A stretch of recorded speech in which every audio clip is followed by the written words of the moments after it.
When average people imagine buying a super yacht, they picture a very simple, linear transaction.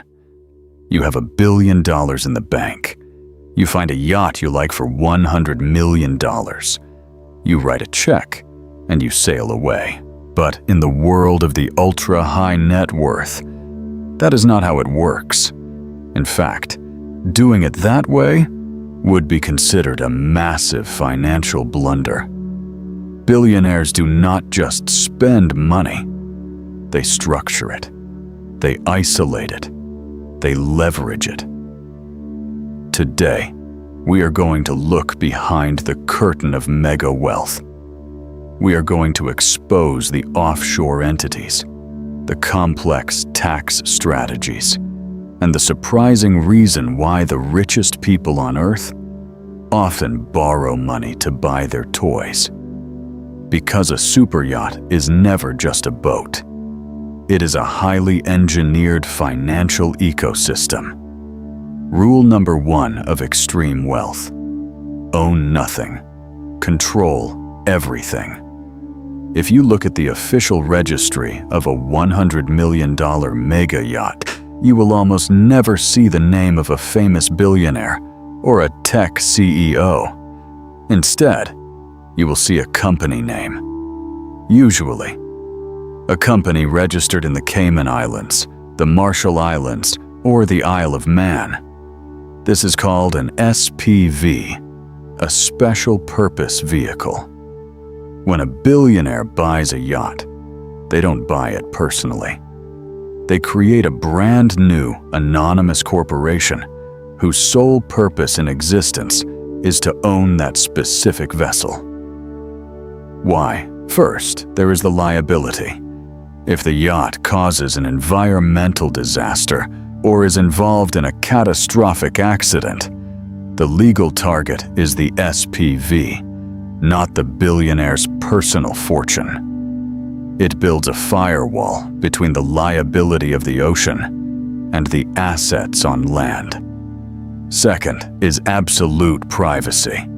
The true owner becomes what is known as the ultimate beneficial owner, or UBO. They are shielded behind layers of corporate secrecy. And finally, it makes selling the yacht much easier. When it is time to upgrade, they often don't sell the boat itself. They simply sell the offshore company that owns the boat. This avoids massive transfer taxes and keeps the transaction entirely off the public record.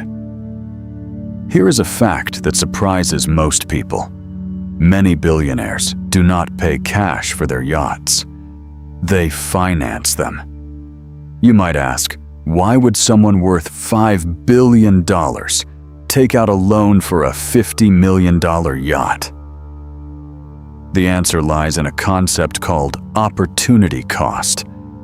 To the ultra-rich, liquidity is everything. Their wealth is not sitting in a checking account.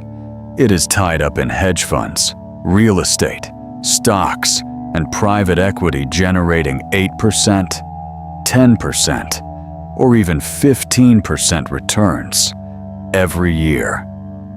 If a billionaire pulls $50 million out of those investments to pay cash for a depreciating asset, like a yacht, they are killing their own golden goose. They lose the compound interest. Instead, they go to a private bank, like UBS, Credit Suisse, or JP Morgan. The bank looks at their massive portfolio and offers them a customized asset-backed loan, often at an incredibly low interest rate, sometimes 4% or 5%. The billionaire puts down perhaps 20% in cash and finances the rest. Their investments continue to grow at 10%. Completely outpacing the 5% interest on the yacht loan. The bank gets a secure, high-profile client, and the billionaire gets to keep their capital working. It is a masterclass in leveraging wealth. But the financial engineering does not stop at the purchase. It extends to the daily operations, specifically regarding taxes. In regions like the European Union, value-added tax, or VAT, can be a brutal hit. If a European resident buys a $100 million yacht, they could theoretically owe an additional 20%. That is $20 million. Just in taxes. This is where the offshore SPVs show their true power. Through a legal framework known as temporary importation, a yacht owned by a non-EU company, registered outside the EU, and used by a non-EU resident, can operate in European waters for up to 18 months without paying a single cent of VAT. If the owner is an EU resident, they employ different strategies. They might register the yacht as a commercial vessel rather than a private pleasure craft.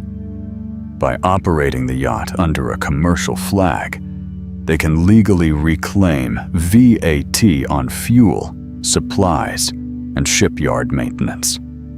When you are burning hundreds of thousands of dollars in diesel every summer, avoiding a 20% tax on fuel is a monumental saving. It is a complex dance of maritime law, flags of convenience, and global tax codes. It is entirely legal, but it requires a team of maritime lawyers and specialist accountants working around the clock. Which brings us to the final piece of the ecosystem, the charter market. We discussed in previous videos that chartering a yacht is not a profitable business. So why do so many billionaires put their pristine, private sanctuaries onto the rental market? They do it for the charter offset. They know the yacht is bleeding $5 million a year in running costs. By chartering the yacht out for 4 to 6 weeks during the peak summer season, they can generate perhaps $2 million in revenue. They are not trying to make a profit. They are simply trying to apply a tourniquet to the financial wound. Furthermore, chartering helps maintain the commercial status of the vessel, which keeps those crucial tax exemptions intact. It also keeps the crew sharp and the massive engines running, because a machine that sits idle in salt water degrades much faster than one that is actively used. It is not about earning money. It is about minimizing losses in the most efficient way possible. When you combine the offshore shell companies, the strategic financing, the tax exemptions, and the charter offsets, you realize that a mega yacht is not a simple purchase. It is a highly defensive structure. The ultra-rich surround their yachts with legal and financial armor. But here is the ultimate truth. None of this wizardry actually makes the yacht a good investment.